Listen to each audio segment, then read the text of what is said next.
নিম্নচাপের প্রভাবে যশোরে পানিতে ডুবেছে কয়েক হাজার হেক্টর ফসলি জমি। বৃষ্টি অব্যাহত থাকলে ক্ষতির পরিমাণ আরও বাড়ার আশঙ্কায় উদ্বিগ্ন চাষিরা। কৃষি বিভাগ বলছে, খেতে জমে থাকা পানি নিষ্কাশনের পর ছত্রাক ব্যবহারে ক্ষতি পুষিয়ে নেওয়া যাবে। যশোর থেকে বুলবুল শহীদ খান হিমেলের তথ্যচিত্রে ডেস্ক রিপোর্ট। যশোরে গত কয়েকদিনের অবিরাম বর্ষণে জলাবদ্ধতার সৃষ্টি হয়েছে ফসলি জমিতে।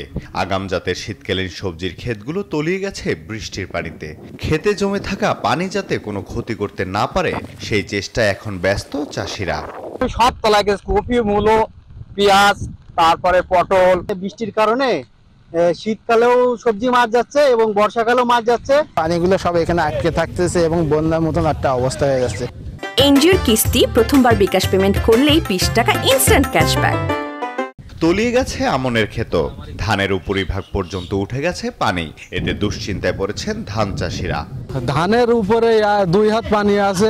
এই আমনের মৌসুমে আমাদের এই যে কৃষক হাজার হাজার একর জমি এই যে ডুবে যাচ্ছে, এটা যদি সরকারের পদক্ষেপ না নেয় তাহলে ভবিষ্যতে আমরা যে ধান লাগাইছি এই ধানগুলো আমরা আর হবে না। কৃষি বিভাগ বলছে, যশোরে 10,604 হেক্টর ফসলি জমি তলিয়ে গেছে। কৃষকদের পরামর্শ দেওয়া হচ্ছে ক্ষেত থেকে পানি নিষ্কাশনের পর ছত্রাক ব্যবহারের। বিভিন্ন ধরনের বাজারে যে ছত্রাকনাশক আছে, এই ছত্রাকনাশক প্রয়োগ করার জন্য তাদেরকে পরামর্শ দেওয়া হচ্ছে। কৃষকরা যাতে ক্ষতিটাকে পুষিয়ে নিয়ে যাইতে পারে, এই পুষিয়ে নেওয়ার জন্য আমরা কৃষি বিভাগ তাদের সাথে সার্বক্ষণিকভাবে আছি।